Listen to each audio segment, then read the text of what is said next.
A Christmas Carol. In prose being a ghost story of Christmas. By Charles Dickens.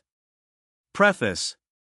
I have endeavored in this ghostly little book to raise the ghost of an idea, which shall not put my readers out of humor with themselves, with each other, with the season, or with me. May it haunt their houses pleasantly, and no one wish to lay it. Their faithful friend and servant, C.D. December, 1843. Contents. Stave I, Marley's Ghost Stave 2, the first of the three spirits Stave 3, the second of the three spirits Stave 4, the last of the spirits Stave V, the end of it.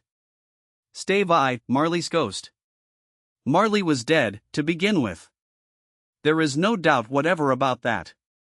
The register of his burial was signed by the clergyman, the clerk, the undertaker, and the chief mourner. Scrooge signed it, and Scrooge's name was good upon change, for anything he chose to put his hand to. Old Marley was as dead as a doornail. Mind! I don't mean to say that I know, of my own knowledge, what there is particularly dead about a doornail. I might have been inclined, myself, to regard a coffin nail as the deadest piece of ironmongery in the trade. But the wisdom of our ancestors is in the simile, and my unhallowed hands shall not disturb it, or the country's done for. You will therefore permit me to repeat, emphatically, that Marley was as dead as a doornail. Scrooge knew he was dead? Of course he did. How could it be otherwise? Scrooge and he were partners for I don't know how many years. Scrooge was his sole executor, his sole administrator, his sole assign, his sole residuary legatee, his sole friend, and sole mourner.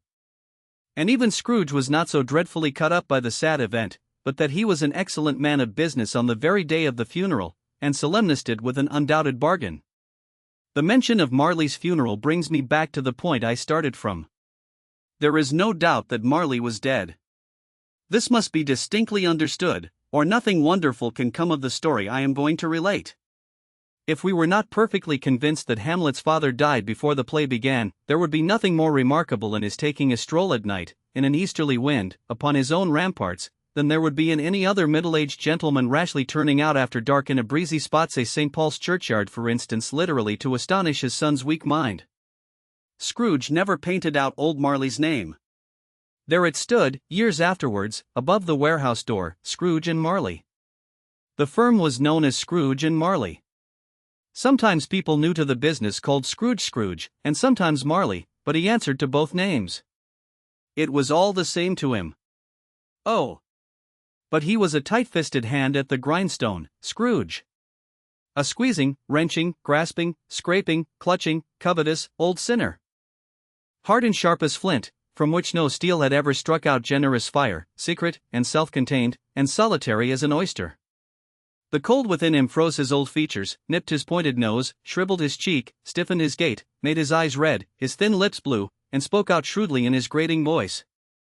A frosty rime was on his head, and on his eyebrows, and his wiry chin. He carried his own low temperature always about with him, he iced his office in the dog days, and didn't thaw at 1 degree at Christmas. External heat and cold had little influence on Scrooge. No warmth could warm, no wintry weather chill him. No wind that blew was bitterer than he, no falling snow was more intent upon its purpose, no pelting rain less open to entreaty. Foul weather didn't know where to have him. The heaviest rain, and snow, and hail, and sleet, could boast of the advantage over him in only one respect. They often came down handsomely, and Scrooge never did. Nobody ever stopped him in the street to say, with gladsome looks, "My dear Scrooge, how are you? When will you come to see me?" No beggars implored him to bestow a trifle, no children asked him what it was o'clock, no man or woman ever once in all his life inquired the way to such and such a place, of Scrooge.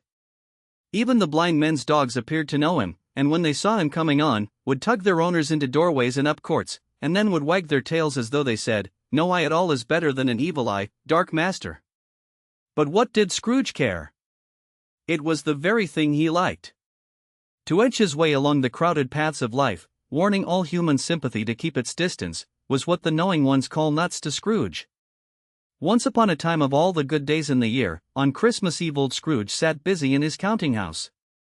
It was cold, bleak, biting weather, foggy withal, and he could hear the people in the court outside go wheezing up and down, beating their hands upon their breasts, and stamping their feet upon the pavement stones to warm them.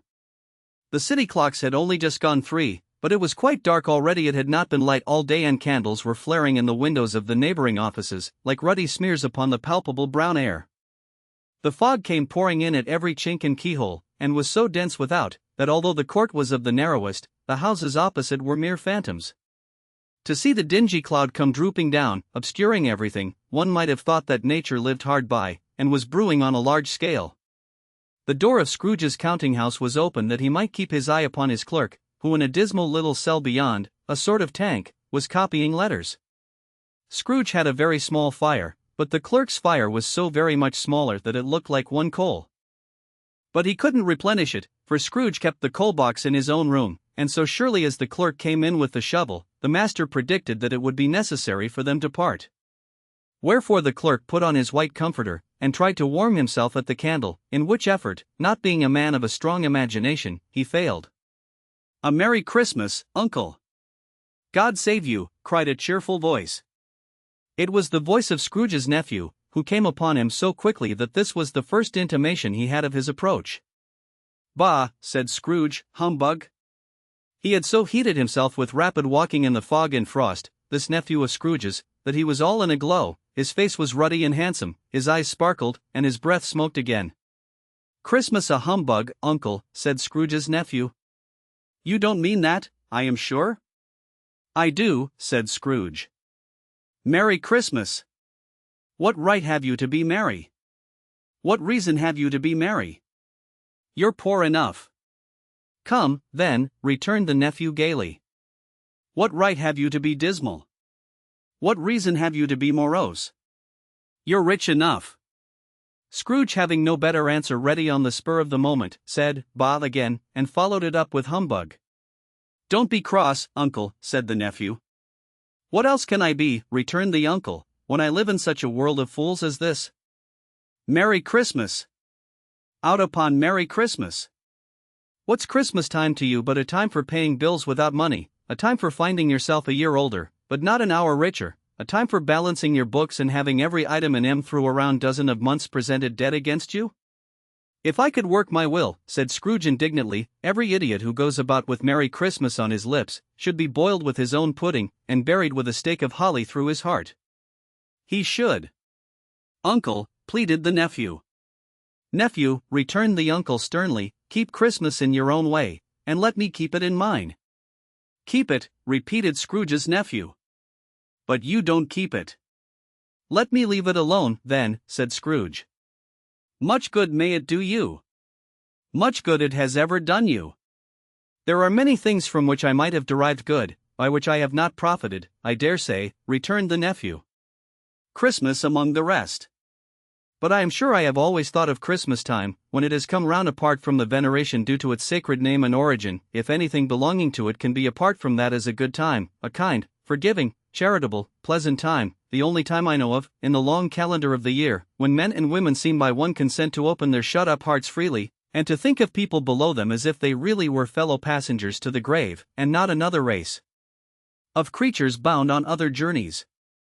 And therefore, Uncle, though it has never put a scrap of gold or silver in my pocket, I believe that it has done me good, and will do me good, and I say, God bless it." The clerk in the tank involuntarily applauded. Becoming immediately sensible of the impropriety, he poked the fire, and extinguished the last frail spark forever. "Let me hear another sound from you," said Scrooge, "and you'll keep your Christmas by losing your situation. You're quite a powerful speaker, sir," he added, turning to his nephew. "I wonder you don't go into Parliament. Don't be angry, Uncle. Come. Dine with us tomorrow." Scrooge said that he would see him. Yes, indeed he did. He went the whole length of the expression, and said that he would see him in that extremity first. "But why?" cried Scrooge's nephew. "Why? Why did you get married?" said Scrooge. "Because I fell in love." "Because you fell in love," growled Scrooge, as if that were the only one thing in the world more ridiculous than a Merry Christmas. "Good afternoon." "Nay, Uncle, but you never came to see me before that happened." "Why give it as a reason for not coming now?" "Good afternoon," said Scrooge. "I want nothing from you, I ask nothing of you, why cannot we be friends?" "Good afternoon," said Scrooge. I am sorry, with all my heart, to find you so resolute. We have never had any quarrel, to which I have been a party. But I have made the trial in homage to Christmas, and I'll keep my Christmas humor to the last. So a Merry Christmas, Uncle. Good afternoon, said Scrooge. And a Happy New Year. Good afternoon, said Scrooge. His nephew left the room without an angry word, notwithstanding. He stopped at the outer door to bestow the greetings of the season on the clerk, who, cold as he was warmer than Scrooge, for he returned them cordially. There's another fellow, muttered Scrooge, who overheard him, my clerk, with 15 shillings a week, and a wife and family, talking about a Merry Christmas. I'll retire to Bedlam. This lunatic, in letting Scrooge's nephew out, had let 2 other people in. They were portly gentlemen, pleasant to behold, and now stood, with their hats off, in Scrooge's office. They had books and papers in their hands, and bowed to him. Scrooge and Marley's, I believe, said one of the gentlemen, referring to his list. Have I the pleasure of addressing Mr. Scrooge, or Mr. Marley? Mr. Marley has been dead these 7 years, Scrooge replied. He died 7 years ago, this very night. We have no doubt his liberality is well represented by his surviving partner, said the gentleman, presenting his credentials. It certainly was, for they had been 2 kindred spirits. At the ominous word liberality, Scrooge frowned, and shook his head, and handed the credentials back. At this festive season of the year, Mr. Scrooge, said the gentleman, taking up a pen, it is more than usually desirable that we should make some slight provision for the poor and destitute, who suffer greatly at the present time. Many thousands are in want of common necessaries, hundreds of thousands are in want of common comforts, sir. Are there no prisons? Asked Scrooge. Plenty of prisons, said the gentleman, laying down the pen again. And the union workhouses? Demanded Scrooge. Are they still in operation? They are. Still, returned the gentleman, I wish I could say they were not. The treadmill and the poor law are in full vigor, then, said Scrooge. Both very busy, sir. Oh. I was afraid, from what you said at first, that something had occurred to stop them in their useful course, said Scrooge. I'm very glad to hear it. Under the impression that they scarcely furnish Christian cheer of mind or body to the multitude, returned the gentleman, a few of us are endeavoring to raise a fund to buy the poor some meat and drink, and means of warmth. We choose this time, because it is a time, of all others, when want is keenly felt, and abundance rejoices. What shall I put you down for? Nothing. Scrooge replied. You wish to be anonymous? I wish to be left alone, said Scrooge. Since you ask me what I wish, gentlemen, that is my answer. I don't make merry myself at Christmas, and I can't afford to make idle people merry.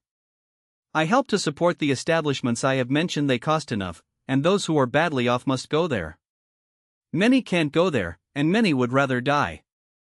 If they would rather die, said Scrooge, they had better do it, and decrease the surplus population. Besides, excuse me, I don't know that. But you might know it, observed the gentleman. It's not my business, Scrooge returned. It's enough for a man to understand his own business, and not to interfere with other people's. Mine occupies me constantly. Good afternoon, gentlemen. Seeing clearly that it would be useless to pursue their point, the gentleman withdrew. Scrooge resumed his labors with an improved opinion of himself, and in a more facetious temper than was usual with him. Meanwhile the fog and darkness thickened so, that people ran about with flaring links, proffering their services to go before horses and carriages, and conduct them on their way. The ancient tower of a church, whose gruff old bell was always peeping slyly down at Scrooge out of a Gothic window in the wall, became invisible, and struck the hours and quarters in the clouds, with tremulous vibrations afterwards, as if its teeth were chattering in its frozen head up there. The cold became intense. In the main street, at the corner of the court, some laborers were repairing the gas pipes, and had lighted a great fire in a brazier, round which a party of ragged men and boys were gathered, warming their hands and winking their eyes before the blaze in rapture. The water plug being left in solitude, its overflowing sullenly congealed, and turned to misanthropic ice. The brightness of the shops where holly sprigs and berries crackled in the lamp heat of the windows, made pale faces ruddy as they passed. Poulterers' and grocers' trades became a splendid joke, a glorious pageant, with which it was next to impossible to believe that such dull principles as bargain and sale had anything to do. The Lord Mayor, in the stronghold of the mighty mansion house, gave orders to his 50 cooks and butlers to keep Christmas as a Lord Mayor's household should, and even the little tailor, whom he had fined 5 shillings on the previous Monday for being drunk and bloodthirsty in the streets, stirred up tomorrow's pudding in his garret, while his lean wife and the babies sallied out to buy the beef. Foggier yet, and colder. Piercing, searching, biting cold. If the good St. Dunstan had but nipped the evil spirit's nose with a touch of such weather as that, instead of using his familiar weapons, then indeed he would have roared to lusty purpose. The owner of one scant young nose, gnawed and mumbled by the hungry cold as bones are gnawed by dogs, stooped down at Scrooge's keyhole to regale him with a Christmas carol, but at the first sound of "God bless you, merry gentlemen. May nothing you dismay," Scrooge seized the ruler with such energy of action, that the singer fled in terror, leaving the keyhole to the fog and even more congenial frost. At length the hour of shutting up the counting-house arrived. With an ill will Scrooge dismounted from his stool, and tacitly admitted the fact to the expectant clerk in the tank, who instantly snuffed his candle out, and put on his hat. "You'll want all day tomorrow, I suppose," said Scrooge. "If quite convenient, sir." "It's not convenient," said Scrooge, "and it's not fair. If I was to stop half a crown for it, you'd think yourself ill-used, I'll be bound?" The clerk smiled faintly. "And yet," said Scrooge, "you don't think me ill-used, when I pay a day's wages for no work." The clerk observed that it was only once a year. "A poor excuse for picking a man's pocket every 25th of December," said Scrooge, buttoning his greatcoat to the chin. "But I suppose you must have the whole day. Be here all the earlier next morning." The clerk promised that he would, and Scrooge walked out with a growl. The office was closed in a twinkling, and the clerk, with the long ends of his white comforter dangling below his waist, for he boasted no greatcoat, went down a slide on Cornhill, at the end of a lane of boys, 20 times, in honor of its being Christmas Eve, and then ran home to Camden Town as hard as he could pelt, to play at blindman's buff. Scrooge took his melancholy dinner in his usual melancholy tavern, and having read all the newspapers, and beguiled the rest of the evening with his banker's book, went home to bed. He lived in chambers which had once belonged to his deceased partner.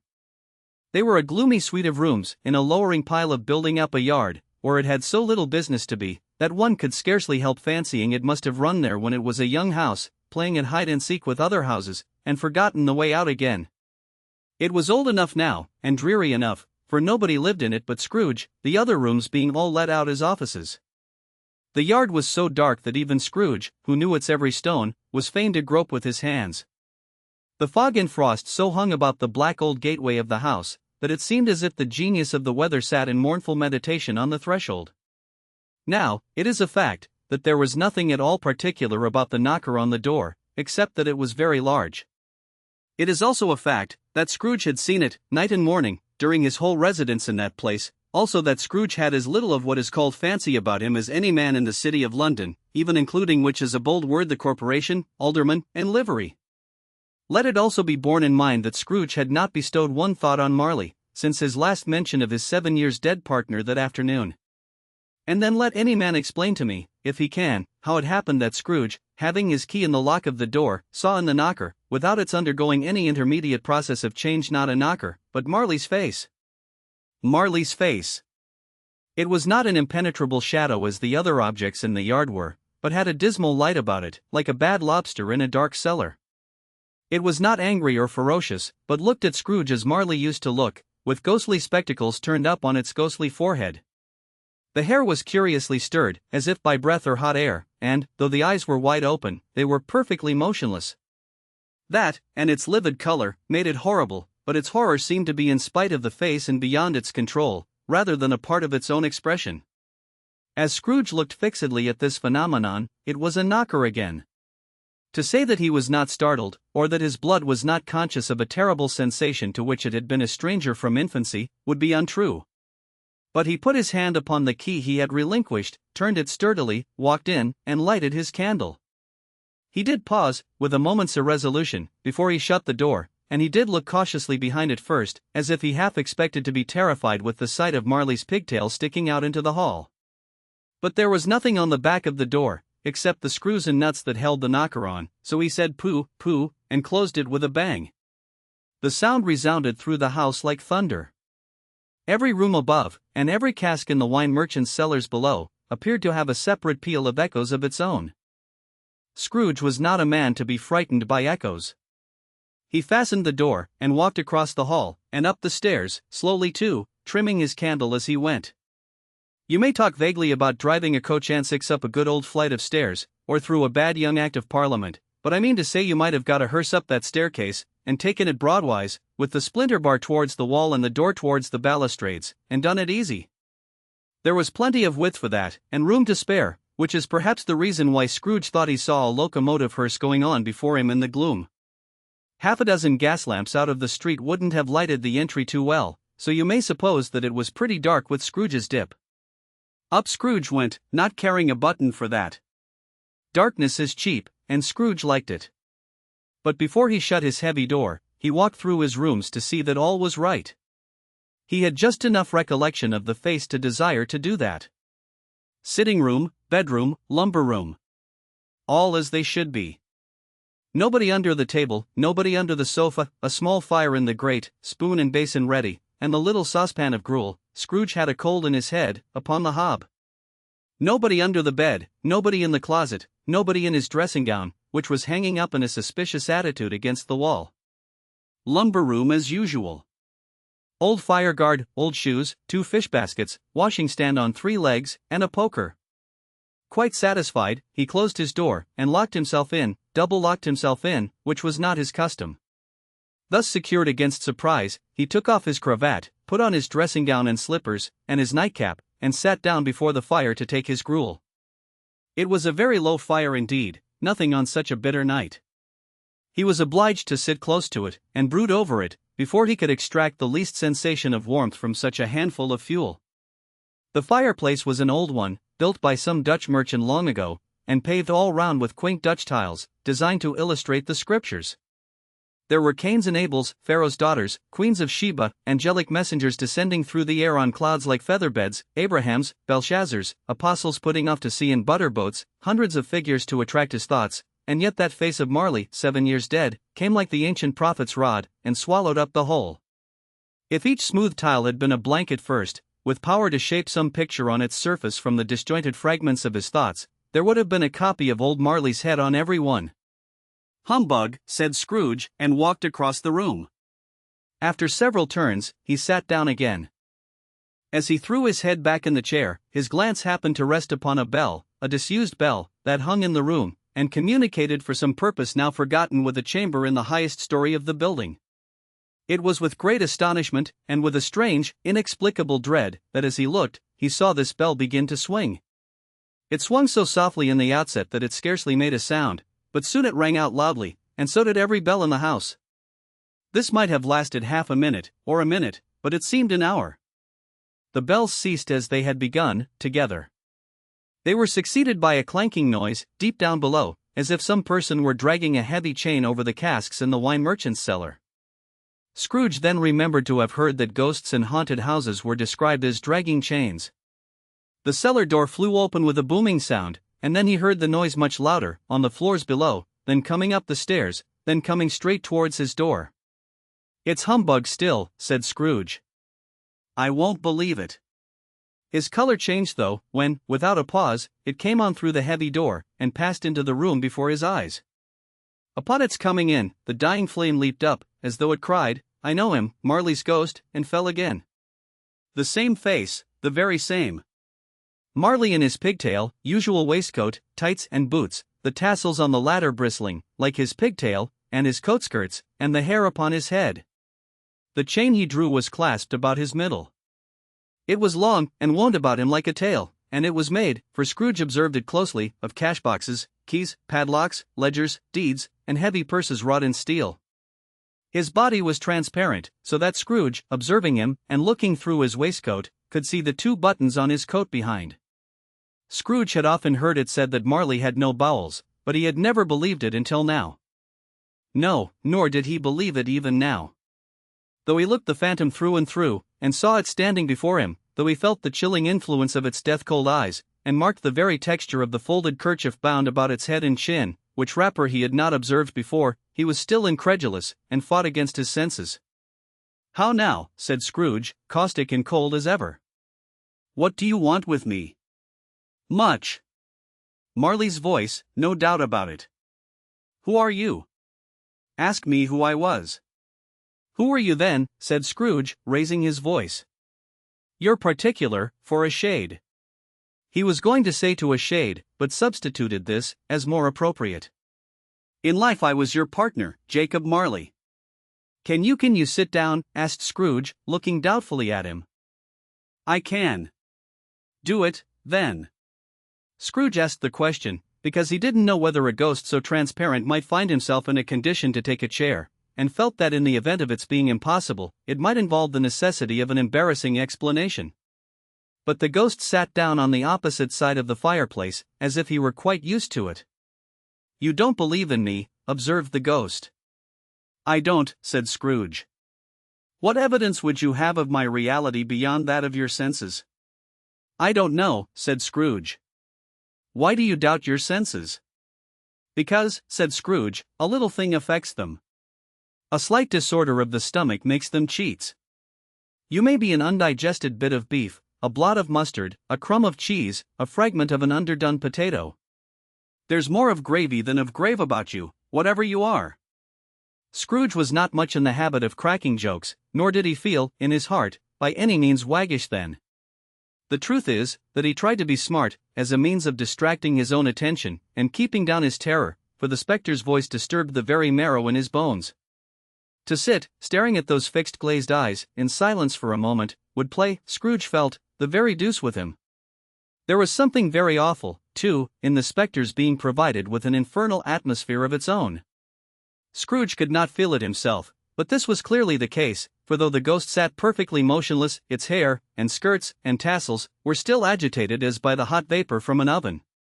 "You see this toothpick," said Scrooge, returning quickly to the charge, for the reason just assigned, and wishing, though it were only for a second, to divert the vision's stony gaze from himself. "I do," replied the ghost. "You are not looking at it," said Scrooge. "But I see it," said the ghost, notwithstanding. "Well," returned Scrooge, "I have but to swallow this, and be for the rest of my days persecuted by a legion of goblins, all of my own creation." "Humbug, I tell you." "Humbug." At this the spirit raised a frightful cry, and shook its chain with such a dismal and appalling noise, that Scrooge held on tight to his chair, to save himself from falling in a swoon. But how much greater was his horror, when the phantom, taking off the bandage round its head, as if it were too warm to wear indoors, its lower jaw dropped down upon its breast. Scrooge fell upon his knees, and clasped his hands before his face. "Mercy," he said. "Dreadful apparition, why do you trouble me?" "Man of the worldly mind," replied the ghost, "do you believe in me or not?" "I do," said Scrooge. "I must." "But why do spirits walk the earth, and why do they come to me?" "It is required of every man," the ghost returned, "that the spirit within him should walk abroad among his fellowmen, and travel far and wide, and if that spirit goes not forth in life, it is condemned to do so after death. It is doomed to wander through the world, oh, woe is me, and witness what it cannot share, but might have shared on earth, and turn to happiness." Again the spectre raised a cry, and shook its chain and wrung its shadowy hands. "You are fettered," said Scrooge, trembling. "Tell me why." "I wear the chain I forged in life," replied the ghost.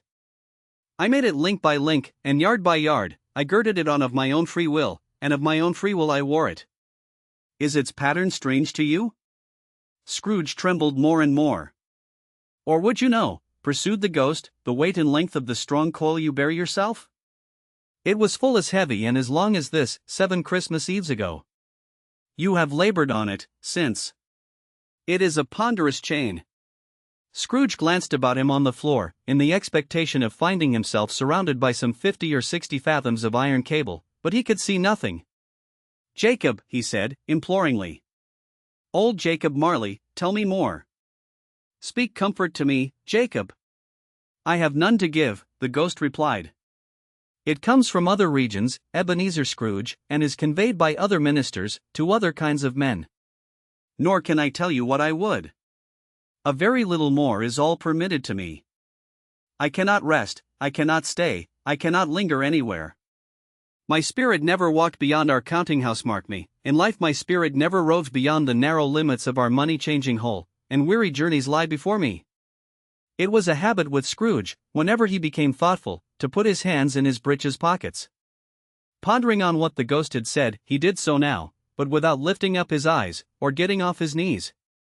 "You must have been very slow about it, Jacob," Scrooge observed, in a businesslike manner, though with humility and deference. "Slow," the ghost repeated.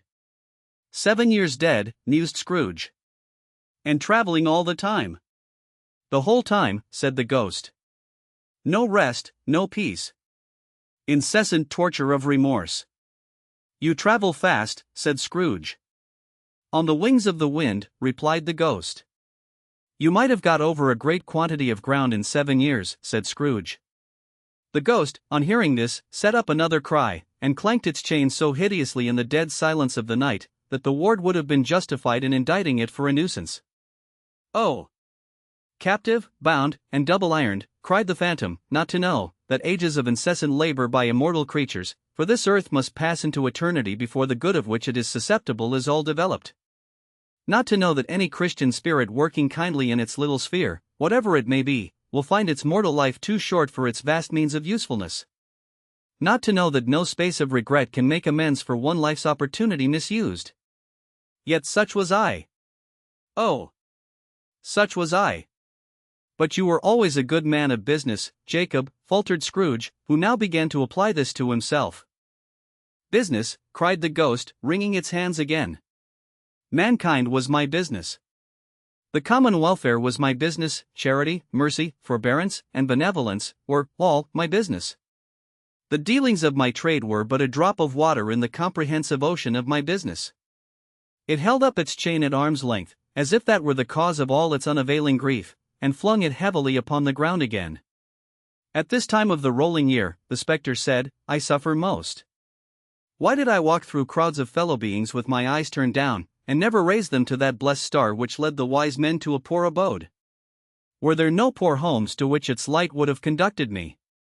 Scrooge was very much dismayed to hear the spectre going on at this rate, and began to quake exceedingly.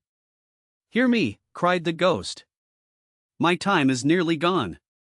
"I will," said Scrooge. "But don't be hard upon me. Don't be flowery, Jacob. Pray. How it is that I appear before you in a shape that you can see, I may not tell. I have sat invisible beside you many and many a day. It was not an agreeable idea." Scrooge shivered, and wiped the perspiration from his brow. "That is no light part of my penance," pursued the ghost. "I am here tonight to warn you that you have yet a chance and hope of escaping my fate. A chance and hope of my procuring Ebenezer." "You were always a good friend to me," said Scrooge. "Thank ye. You will be haunted," resumed the ghost, "by 3 spirits." Scrooge's countenance fell almost as low as the ghost's had done. "Is that the chance and hope you mentioned, Jacob?" he demanded, in a faltering voice. "It is." I think I'd rather not," said Scrooge. "Without their visits," said the ghost, "you cannot hope to shun the path I tread.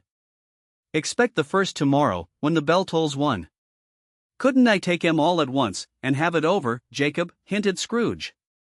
"Expect the second on the next night at the same hour. The third upon the next night when the last stroke of 12 has ceased to vibrate.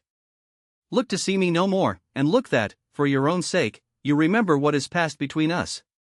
When it had said these words, the spectre took its wrapper from the table, and bound it round its head, as before. Scrooge knew this, by the smart sound its teeth made, when the jaws were brought together by the bandage. He ventured to raise his eyes again, and found his supernatural visitor confronting him in an erect attitude, with its chain wound over and about its arm. The apparition walked backward from him, and at every step it took, the window raised itself a little, so that when the spectre reached it, it was wide open. It beckoned Scrooge to approach, which he did. When they were within 2 paces of each other, Marley's ghost held up its hand, warning him to come no nearer. Scrooge stopped. Not so much in obedience, as in surprise and fear, for on the raising of the hand, he became sensible of confused noises in the air, incoherent sounds of lamentation and regret, wailings inexpressibly sorrowful and self-accusatory. The spectre, after listening for a moment, joined in the mournful dirge, and floated out upon the bleak, dark night. Scrooge followed to the window, desperate in his curiosity. He looked out. The air was filled with phantoms, wandering hither and thither in restless haste, and moaning as they went. Every one of them wore chains like Marley's ghost. Some few, they might be guilty governments, were linked together, none were free. Many had been personally known to Scrooge in their lives. He had been quite familiar with one old ghost, in a white waistcoat, with a monstrous iron safe attached to its ankle, who cried piteously at being unable to assist a wretched woman with an infant, whom it saw below, upon a doorstep. The misery with them all was, clearly, that they sought to interfere, for good, in human matters, and had lost the power forever. Whether these creatures faded into mist, or mist enshrouded them, he could not tell. But they and their spirit voices faded together, and the night became as it had been when he walked home. Scrooge closed the window, and examined the door by which the ghost had entered. It was double-locked, as he had locked it with his own hands, and the bolts were undisturbed. He tried to say humbug, but stopped at the first syllable. And being, from the emotion he had undergone, or the fatigues of the day, or his glimpse of the invisible world, or the dull conversation of the ghost, or the lateness of the hour, much in need of repose, went straight to bed, without undressing, and fell asleep upon the instant. Stave 2, the first of the three spirits. When Scrooge awoke, it was so dark, that looking out of bed, he could scarcely distinguish the transparent window from the opaque walls of his chamber. He was endeavoring to pierce the darkness with his ferret eyes, when the chimes of a neighboring church struck the 4 quarters. So he listened for the hour. To his great astonishment, the heavy bell went on from 6 to 7, and from 7 to 8, and regularly up to 12, then stopped. 12. It was past 2 when he went to bed. The clock was wrong. An icicle must have got into the works. 12. He touched the spring of his repeater, to correct this most preposterous clock. Its rapid little pulse beat 12, and stopped. "Why, it isn't possible," said Scrooge, "that I can have slept through a whole day and far into another night. It isn't possible that anything has happened to the sun, and this is 12 at noon." The idea being an alarming one, he scrambled out of bed, and groped his way to the window. He was obliged to rub the frost off with the sleeve of his dressing gown before he could see anything, and could see very little then. All he could make out was, that it was still very foggy and extremely cold, and that there was no noise of people running to and fro, and making a great stir, as there unquestionably would have been if night had beaten off bright day, and taken possession of the world. This was a great relief, because 3 days after sight of this first of exchange pay to Mr. Ebenezer Scrooge or his order, and so forth, would have become a mere United States security if there were no days to count by. Scrooge went to bed again, and thought, and thought, and thought it over and over and over, and could make nothing of it. The more he thought, the more perplexed he was, and the more he endeavored not to think, the more he thought. Marley's ghost bothered him exceedingly.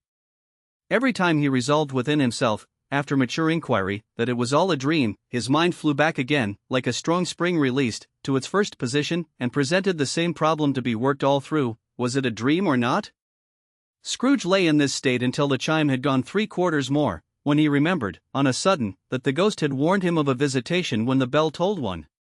He resolved to lie awake until the hour was past, and, considering that he could no more go to sleep than go to heaven, this was perhaps the wisest resolution in his power. The quarter was so long, that he was more than once convinced he must have sunk into a doze unconsciously, and missed the clock. At length it broke upon his listening ear. Ding, dong. "A quarter past," said Scrooge, counting. Ding, dong. "Half past," said Scrooge. Ding, dong. "A quarter to it," said Scrooge. Ding, dong. "The hour itself," said Scrooge, triumphantly, "and nothing else." He spoke before the hour bell sounded, which it now did with a deep, dull, hollow, melancholy one. Light flashed up in the room upon the instant, and the curtains of his bed were drawn. The curtains of his bed were drawn aside, I tell you, by a hand. Not the curtains at his feet, nor the curtains at his back, but those to which his face was addressed. The curtains of his bed were drawn aside, and Scrooge, starting up into a half-recumbent attitude, found himself face to face with the unearthly visitor who drew them, as close to it as I am now to you, and I am standing in the spirit at your elbow. It was a strange figure, like a child, yet not so like a child as like an old man, viewed through some supernatural medium, which gave him the appearance of having receded from the view, and being diminished to a child's proportions. Its hair, which hung about its neck and down its back, was white as if with age, and yet the face had not a wrinkle in it, and the tenderest bloom was on the skin. The arms were very long and muscular, the hands the same, as if its hold were of uncommon strength. Its legs and feet, most delicately formed, were, like those upper members, bare. It wore a tunic of the purest white, and round its waist was bound a lustrous belt, the sheen of which was beautiful. It held a branch of fresh green holly in its hand, and, in singular contradiction of that wintry emblem, had its dress trimmed with summer flowers. But the strangest thing about it was, that from the crown of its head there sprung a bright clear jet of light, by which all this was visible, and which was doubtless the occasion of its using, in its duller moments, a great extinguisher for a cap, which it now held under its arm. Even this, though, when Scrooge looked at it with increasing steadiness, was not its strangest quality.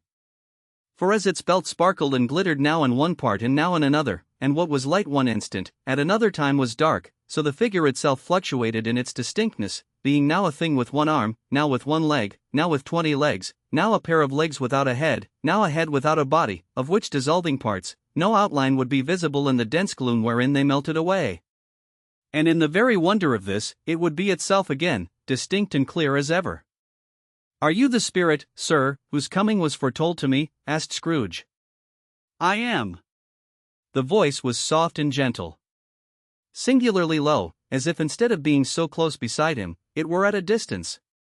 "Who, and what are you?" Scrooge demanded. "I am the ghost of Christmas past." "Long past?" inquired Scrooge, observant of its dwarfish stature. "No. Your past." Perhaps Scrooge could not have told anybody why, if anybody could have asked him, but he had a special desire to see the spirit in his cap, and begged him to be covered. "What," exclaimed the ghost, "would you so soon put out, with worldly hands, the light I give? Is it not enough that you are one of those whose passions made this cap, and forced me through whole trains of years to wear it low upon my brow?" Scrooge reverently disclaimed all intention to offend or any knowledge of having wilfully bonneted the spirit at any period of his life. He then made bold to inquire what business brought him there. "Your welfare," said the ghost. Scrooge expressed himself much obliged, but could not help thinking that a night of unbroken rest would have been more conducive to that end. The spirit must have heard him thinking, for it said immediately, "Your reclamation, then. Take heed." It put out its strong hand as it spoke, and clasped him gently by the arm. "Rise, and walk with me." It would have been in vain for Scrooge to plead that the weather and the hour were not adapted to pedestrian purposes, that bed was warm, and the thermometer a long way below freezing, that he was clad but lightly in his slippers, dressing-gown, and nightcap, and that he had a cold upon him at that time. The grasp, though gentle as a woman's hand, was not to be resisted. He rose, but finding that the spirit made towards the window, clasped his robe in supplication. "I am a mortal," Scrooge remonstrated, "and liable to fall." "Bear but a touch of my hand there," said the spirit, laying it upon his heart, "and you shall be upheld in more than this." As the words were spoken, they passed through the wall, and stood upon an open country road, with fields on either hand. The city had entirely vanished. Not a vestige of it was to be seen. The darkness and the mist had vanished with it, for it was a clear, cold, winter day, with snow upon the ground. "Good heaven," said Scrooge, clasping his hands together, as he looked about him. "I was bred in this place. I was a boy here." The spirit gazed upon him mildly. Its gentle touch, though it had been light and instantaneous, appeared still present to the old man's sense of feeling. He was conscious of 1,000 odors floating in the air, each one connected with 1,000 thoughts, and hopes, and joys, and cares long, long forgotten. "Your lip is trembling," said the ghost. "And what is that upon your cheek?"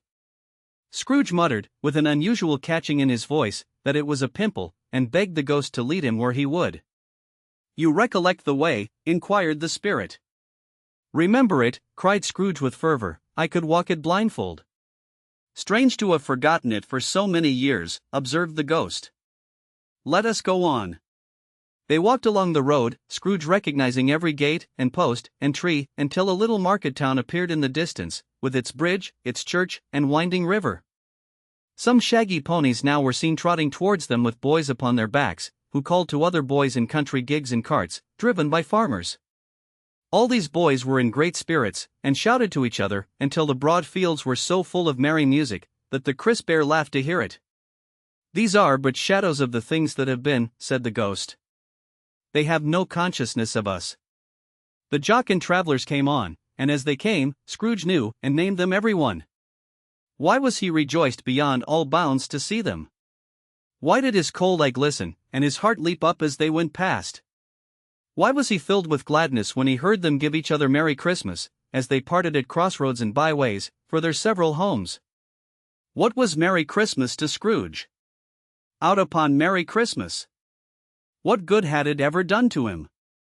"The school is not quite deserted," said the ghost. "A solitary child, neglected by his friends, is left there still." Scrooge said he knew it. And he sobbed. They left the high road, by a well-remembered lane, and soon approached a mansion of dull red brick, with a little weathercock-surmounted cupola on the roof, and a bell hanging in it. It was a large house, but one of broken fortunes, for the spacious offices were little used, their walls were damp and mossy, their windows broken, and their gates decayed. Fowls clucked and strutted in the stables, and the coach-houses and sheds were overrun with grass.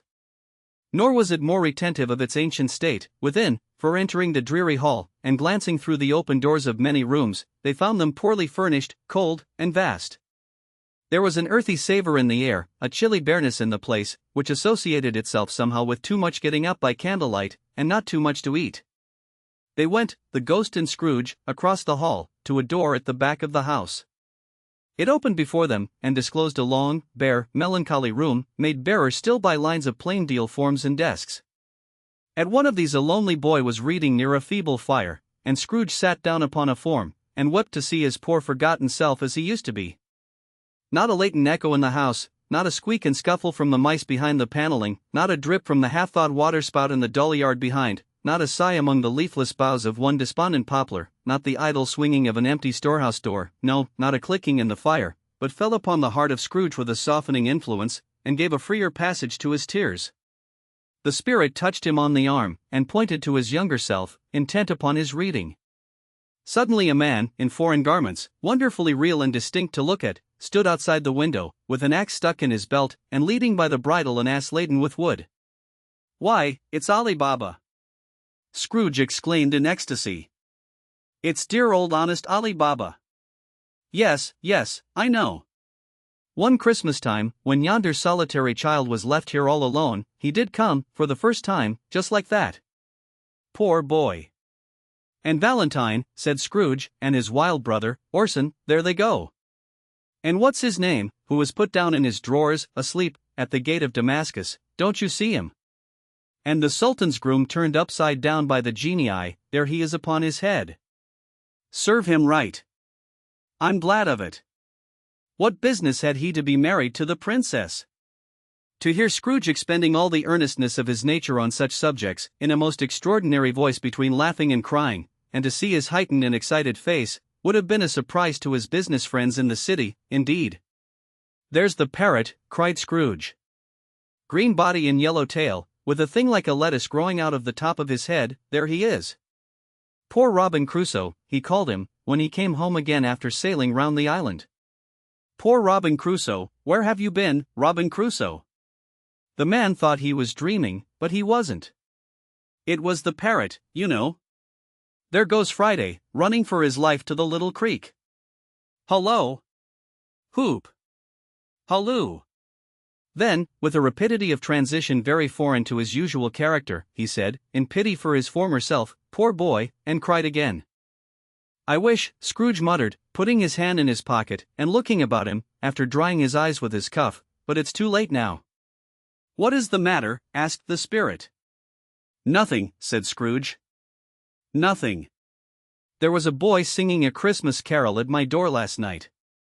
I should like to have given him something, that's all."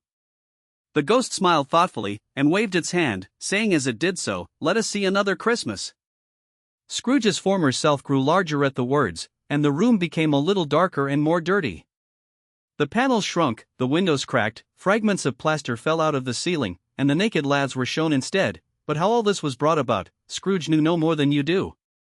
He only knew that it was quite correct, that everything had happened so, that there he was, alone again, when all the other boys had gone home for the jolly holidays. He was not reading now, but walking up and down despairingly. Scrooge looked at the ghost, and with a mournful shaking of his head, glanced anxiously towards the door. It opened, and a little girl, much younger than the boy, came darting in, and putting her arms about his neck, and often kissing him, addressed him as her dear, dear brother.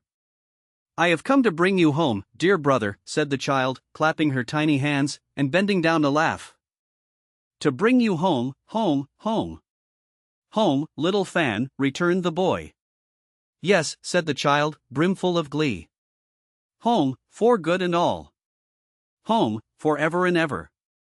Father is so much kinder than he used to be, that home's like heaven.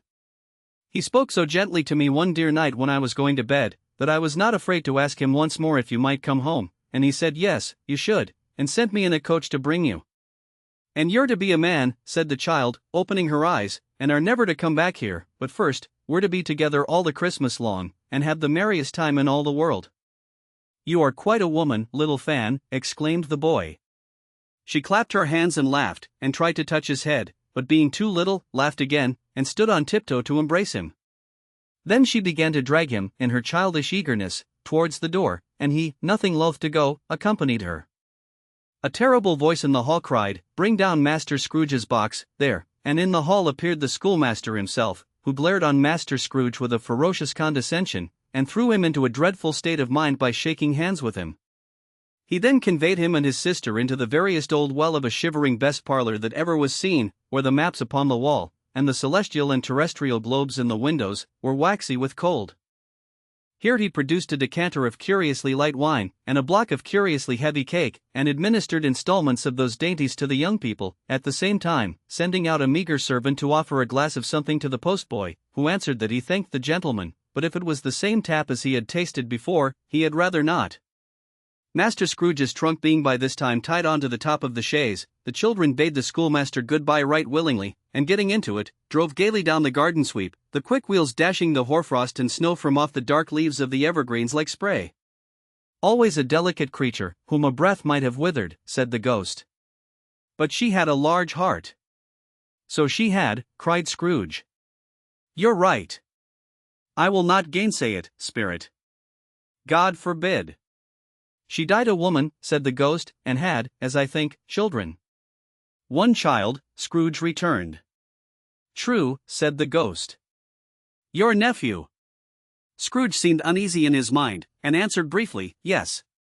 Although they had but that moment left the school behind them, they were now in the busy thoroughfares of a city, where shadowy passengers passed and repassed, where shadowy carts and coaches battled for the way, and all the strife and tumult of a real city were. It was made plain enough, by the dressing of the shops, that here too it was Christmas time again, but it was evening, and the streets were lighted up. The ghost stopped at a certain warehouse door, and asked Scrooge if he knew it. "Know it," said Scrooge. "Was I apprenticed here?" They went in.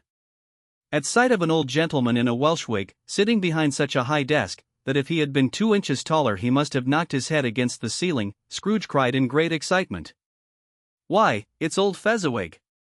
Bless his heart, it's Fezziwig alive again!" Old Fezziwig laid down his pen, and looked up at the clock, which pointed to the hour of 7.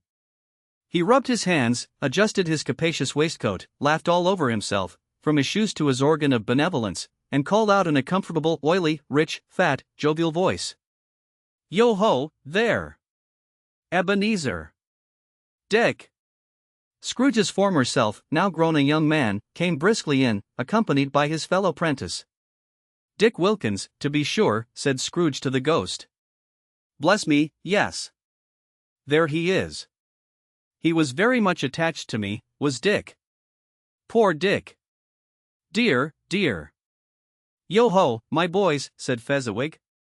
"No more work tonight. Christmas Eve, Dick. Christmas, Ebenezer." "Let's have the shutters up," cried old Fezziwig, with a sharp clap of his hands, "before a man can say Jack Robinson." You wouldn't believe how those two fellows went at it. They charged into the street with the shutters 1, 2, 3 had M up in their places 4, 5, 6 barred M and pinned M 7, 8, 9 and came back before you could have got to 12, panting like racehorses. Hilly-ho, cried old Fezziwig, skipping down from the high desk, with wonderful agility. Clear away, my lads, and let's have lots of room here. Hilly-ho, Dick. Chirrup, Ebenezer. Clear away. There was nothing they wouldn't have cleared away, or couldn't have cleared away, with old Fezziwig looking on. It was done in a minute. Every movable was packed off, as if it were dismissed from public life forevermore. The floor was swept and watered, the lamps were trimmed, fuel was heaped upon the fire, and the warehouse was as snug, and warm, and dry, and bright a ballroom, as you would desire to see upon a winter's night. In came a fiddler with a music book, and went up to the lofty desk, and made an orchestra of it, and tuned like 50 stomachaches. In came Mrs. Fezziwig, one vast substantial smile. In came the 3 Miss Fezziwigs, beaming and lovable. In came the 6 young followers whose hearts they broke. In came all the young men and women employed in the business. In came the housemaid, with her cousin, the baker. In came the cook, with her brother's particular friend, the milkman. In came the boy from over the way, who was suspected of not having board enough from his master, trying to hide himself behind the girl from next door but one, who was proved to have had her ears pulled by her mistress. In they all came, one after another, some shyly, some boldly, some gracefully, some awkwardly, some pushing, some pulling, in they all came, anyhow and everyhow. Away they all went, 20 couple at once, hands half round and back again the other way, down the middle and up again, round and round in various stages of affectionate grouping, old top couple always turning up in the wrong place, new top couple starting off again, as soon as they got there, all top couples at last, and not a bottom one to help them. When this result was brought about, old Fezziwig, clapping his hands to stop the dance, cried out, "Well done," and the fiddler plunged his hot face into a pot of porter, especially provided for that purpose. But scorning rest, upon his reappearance, he instantly began again, though there were no dancers yet, as if the other fiddler had been carried home, exhausted, on a shutter, and he were a brand new man resolved to beat him out of sight, or perish. There were more dances, and there were forfeits, and more dances, and there was cake, and there was negus, and there was a great piece of cold roast, and there was a great piece of cold boiled, and there were mince pies, and plenty of beer. But the great effect of the evening came after the roast and boiled, when the fiddler, an artful dog, mind. The sort of man who knew his business better than you or I could have told it him, struck up Sir Roger de Coverley. Then old Fezziwig stood out to dance with Mrs. Fezziwig. Top couple, too, with a good stiff piece of work cut out for them, 3 or 4 and 20 pair of partners, people who were not to be trifled with, people who would dance, and had no notion of walking. But if they had been twice as many, for times old Fezziwig would have been a match for them, and so would Mrs. Fezziwig. As to her, she was worthy to be his partner in every sense of the term. If that's not high praise, tell me higher, and I'll use it. A positive light appeared to issue from Fezziwig's calves. They shone in every part of the dance like moons. You couldn't have predicted, at any given time, what would have become of them next. And when old Fezziwig and Mrs. Fezziwig had gone all through the dance, advance and retire, both hands to your partner, bow and curtsy, corkscrew, thread the needle, and back again to your place, Fezziwig cut so deftly, that he appeared to wink with his legs, and came upon his feet again without a stagger. When the clock struck 11, this domestic ball broke up. Mr. and Mrs. Fezziwig took their stations, one on either side of the door, and shaking hands with every person individually as he or she went out, wished him or her a Merry Christmas. When everybody had retired but the 2 prentices, they did the same to them, and thus the cheerful voices died away, and the lads were left to their beds, which were under a counter in the back shop. During the whole of this time, Scrooge had acted like a man out of his wits. His heart and soul were in the scene, and with his former self. He corroborated everything, remembered everything, enjoyed everything, and underwent the strangest agitation.